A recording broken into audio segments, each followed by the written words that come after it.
Hello friends, मैं सुशील कुमार आप सभी का स्वागत करता हूं यूट्यूब चैनल स्टडी विद सुशील पे। फ्रेंड्स, आज 9 फरवरी 2021 का आरआरबी एनटीपीसी का पहले शिफ्ट का एग्ज़ाम ख़त्म हो गया है। और फ्रेंड्स, आप लोग के लिए मैं आज के जो क्वेश्चंस पूछे गए हैं वो हमें लेकर के आया हूँ।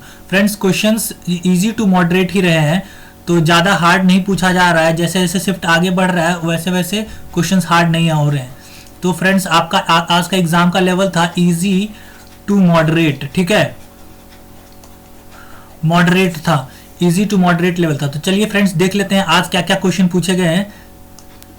फ्रेंड्स, आज का एक क्वेश्चन था फ्रेंड्स आपका कि डीआरडीओ की स्थापना कब हुई थी। एक क्वेश्चन आया था फ्रेंड डीआरडीओ से, और डीआरडीओ से यह पूछा गया था कि डीआरडीओ की स्थापना कब हुई थी। तो डीआरडीओ की स्थापना हुई थी 1998 में, 1998 में। और फ्रेंड्स, इसमें से एक और क्वेश्चन पूछा जा चुका है कि डीआरडीओ के चेयरमैन कौन है। तो डीआरडीओ के चेयरमैन है फ्रेंड्स जी सतीश रेड्डी, जी सतीश रेड्डी, ठीक है। फ्रेंड्स, एक क्वेश्चन यह भी पूछा गया था कि ओएनजीसी का हेडक्वार्टर कहाँ है। ओएनजीसी का हेडक्वार्टर कहाँ है। तो ओएनजीसी का हेडक्वार्टर है फ्रेंड्स नई दिल्ली, दिल्ली में। कहाँ है फ्रेंड्स? दिल्ली में, ठीक है। एक क्वेश्चन फ्रेंड्स मतलब कंप्यूटर से रिलेटेड ही क्वेश्चन है ये, जो पूछा गया था कि पीडीएफ का फुल फॉर्म क्या है। कंप्यूटर से एक क्वेश्चन आया था कि पीडीएफ का फुल फॉर्म क्या है। तो फ्रेंड्स, पीडीएफ का फुल फॉर्म हो जाएगा portable document format, portable document format, ठीक है फ्रेंड्स। एक क्वेश्चन और पूछा गया था फ्रेंड्स कि अरब सागर की रानी किसे कहा जाता है। अरब सागर की रानी किस बंदरगाह को कहा जाता है। तो फ्रेंड्स, यह कहा जाता है कोची बंदरगाह को, अरब सागर की रानी। फ्रेंड्स, आपका एक क्वेश्चन पॉलिटी से भी था जिसमें पूछा गया था कि किस देश का संविधान सबसे बड़ा है। तो आप सभी को पता है कि भारत का संविधान सबसे बड़ा और विस्तृत है, ठीक है फ्रेंड्स। भारत का संविधान सबसे बड़ा और विस्तृत है। किस अनुच्छेद के तहत भारतीय संसद संयुक्त सत्र को बुलाता है। यह क्वेश्चन भी फ्रेंड्स आपका पॉलिटी से पूछा गया था आज के शिफ्ट में। तो यह अनुच्छेद 108 के तहत भारतीय संसद मतलब पार्लियामेंट ज्वाइंट सेशन करता है, ठीक है, संयुक्त सत्र को बुलाता है। आर्टिकल 108 वर्ल्ड बैंक की स्थापना किस विश्व युद्ध के बाद हुई थी। यह क्वेश्चन भी पूछा गया था फ्रेंड्स कि वर्ल्ड बैंक की स्थापना किस विश्व युद्ध के बाद हुई थी। तो फ्रेंड्स, यह सेकेंड विश्व युद्ध के बाद हुई थी। और यह कब हुई थी। तो यह जुलाई 1944 में हुई थी, ठीक है। तो यह सेकेंड विश्व युद्ध के बाद वर्ल्ड बैंक की स्थापना हुई थी। फ्रेंड्स, एक क्वेश्चन आपका यूएनओ से पूछा गया था। यूएनओ से यह क्वेश्चन था कि यूएनओ के कितने अस्थायी व स्थायी सदस्य हैं। तो फ्रेंड्स, अस्थायी सदस्य हैं 10 और अस्थायी सदस्य है 5। तो यह भी आपको ध्यान में रखना है। एक क्वेश्चन पूछा गया था फ्रेंड्स कि नेशनल साइंस एकेडमी की स्थापना कब हुई थी। राष्ट्रीय विज्ञान संस्था की स्थापना कब हुई थी। नेशनल साइंस एकेडमी की स्थापना कब हुई थी फ्रेंड्स। तो 7 जनवरी 1935 को नेशनल साइंस एकेडमी की स्थापना हुई थी, ठीक है। और फ्रेंड्स, एक और क्वेश्चन पूछा गया था कि किस नदी के नाम पर ब्रह्मोस मिसाइल का नाम रखा गया है। सुपरसोनिक जो ब्रह्मोस मिसाइल है फ्रेंड, उसका नाम किस नदी के नाम पर रखा गया है। तो आप लोगों को पता होना चाहिए, ब्रह्मोस में ब्रह्म आ रहा है तो ब्रह्मपुत्र नदी के नाम पर ही रखा गया है, ठीक है। तो ब्रह्मपुत्र नदी, ठीक है, ब्रह्मपुत्र नदी के नाम पर यह ब्रह्मोस मिसाइल का नाम रखा गया है। और फ्रेंड्स, आज का आपका 11वां क्वेश्चन पूछा गया था, नदी से ही पूछा गया था, जिसमें पूछा गया था माजुली द्वीप कौन सी नदी बनाती है। मतलब माजुली द्वीप कौन सी नदी बनाती है, जो एक रिवर आइलैंड है। तो यह ब्रह्मपुत्र नदी पर बनती है माजुली द्वीप। तो ये क्वेश्चन मैंने फ्रेंड्स आपको मतलब स्टैटिक जीके के सीरीज वाले वीडियो में पढ़ाया है, ठीक है। तो आप लोग वहां से देख सकते हैं। गोवा में कौन सा राष्ट्रीय उद्यान पाया जाता है।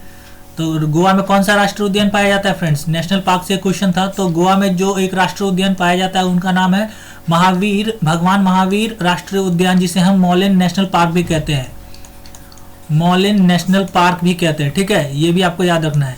एक क्वेश्चन फ्रेंड्स ये पूछा गया था कि गौतम बुद्ध का जन्म कहाँ हुआ था। गौतम बुद्ध जी का जन्म कहाँ हुआ था। तो वह नेपाल के लुम्बिनी में हुआ था। कहाँ हुआ था?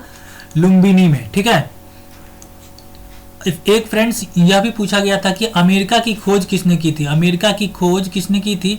तो अमेरिका जो कोलंबस जो भारत की खोज करने निकला था, लेकिन पहुंच गया था कहाँ? अमेरिका। तो उसने अमेरिका की खोज की थी। और भारत की खोज किसने की थी? वास्को डिगामा ने, ठीक है। एक क्वेश्चन फ्रेंड्स यहाँ से था कि विली ह्यूमन बॉडी में कहाँ पाई जाती है।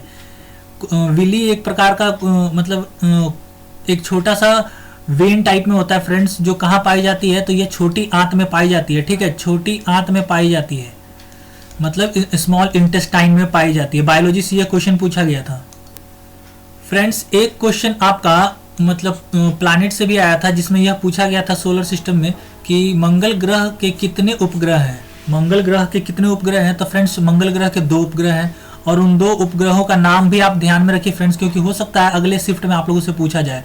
फोबस और दूसरा का नाम क्या है, डीमोस। फोबस और डीमोस यह 2 उपग्रह हैं मंगल ग्रह के। ठीक है, एक question friends books and author से था, जिसमें पूछा गया था कि किताबुल हिंद किसने लिखी थी। किताबुल हिंद किसने लिखी थी, तो यह लिखा था फ्रेंड्स अल बरूनी ने। अल बरूनी ने किताबुल हिंद पुस्तक को लिखा था। फ्रेंड्स एक क्वेश्चन आपका आईपीएल से पूछा गया था, खेल से पूछा गया था कि आईपीएल 2020 कौन सा संस्करण था। आईपीएल 2020 जो खेला गया था वह कौन सा संस्करण था, तो फ्रेंड्स तो वह 13वां संस्करण था, 13th। ठीक है, 13th संस्करण था। और फ्रेंड्स एक क्वेश्चन आपका पूछा गया था कि भारतीय संविधान कब अंगीकृत किया गया था। तो फ्रेंड्स भारतीय संविधान 26 नवंबर 1949 को अंगीकृत किया गया था, और इसी दिन को हम लोग लॉ डे के नाम से भी मनाते हैं, विधि दिवस, लॉ डे या फिर विधि दिवस। ठीक है, विधि दिवस के रूप में मनाते हैं। संविधान 26 नवंबर 1949 को अंगीकृत हुआ था, अंगीकृत किया गया था। ठीक है, तो और इसी दिन हम लोग लॉ डे के रूप में भी मनाते हैं। 26 नवंबर को हम लोग लॉ डे के रूप में मनाते हैं, विधि दिवस के रूप में मनाते हैं। तो और फ्रेंड्स मैं आप लोग को बता दूं कि मैथ्स के क्वेश्चंस भी ज़्यादा हार्ड नहीं आ रहे हैं और काफ़ी आसान आ रहे हैं। मैथ्स के हो गए और रीजनिंग के फ्रेंड्स आसान आ रहे हैं। तो फ्रेंड्स आप लोगों से एक ही चीज़ कहना है कि जो भी रीजनिंग के क्वेश्चंस आ रहे हैं या फिर मैथ्स के क्वेश्चन आ रहे हैं, कुछ क्वेश्चंस हैं फ्रेंड्स, जैसे कि 2 से 3 क्वेश्चन आपको मिल जाएंगे जो कि लेंदी है मैथ्स में, जो कि टाइम टेकिंग है। तो मैं आप लोगों से उम्मीद करूंगा कि आप लोग उसे लीव करके चलें, क्योंकि उसको छोड़ने में ही भलाई है आप लोगों की, क्योंकि हार्ड क्वेश्चन भी आपको उतना ही मार्क्स देगा और फ्रेंड्स आसान क्वेश्चन भी आपको उतना ही मार्क्स देगा। तो मैं यह चाहता हूं कि आप लोग आसान क्वेश्चन को अटेम्प्ट कर लें और हार्ड क्वेश्चन को टाइम उसमें वेस्ट ना करें। ठीक है, और टाइम बच जाता है आपका तब वो हार्ड क्वेश्चन को करें। उसी प्रकार से रीजनिंग में भी कुछ क्वेश्चंस थे जो टाइम टेकिंग थे, तो आप लोग उन सब क्वेश्चन को लीव करके जा सकते हैं और नेक्स्ट टाइम अगर आपके पास समय आगे चल के बचता है तो उसको बना सकते हैं। तो ठीक है फ्रेंड्स, आज के लिए बस इतना ही। मिलते हैं अगले शिफ्ट के रिव्यू के साथ। तब तक के लिए आप मेरे चैनल को सब्सक्राइब कर लें और फ्रेंड्स नोटिफिकेशन की घंटी भी दबा दें। तब तक के लिए फ्रेंड्स जय हिंद, जय भारत।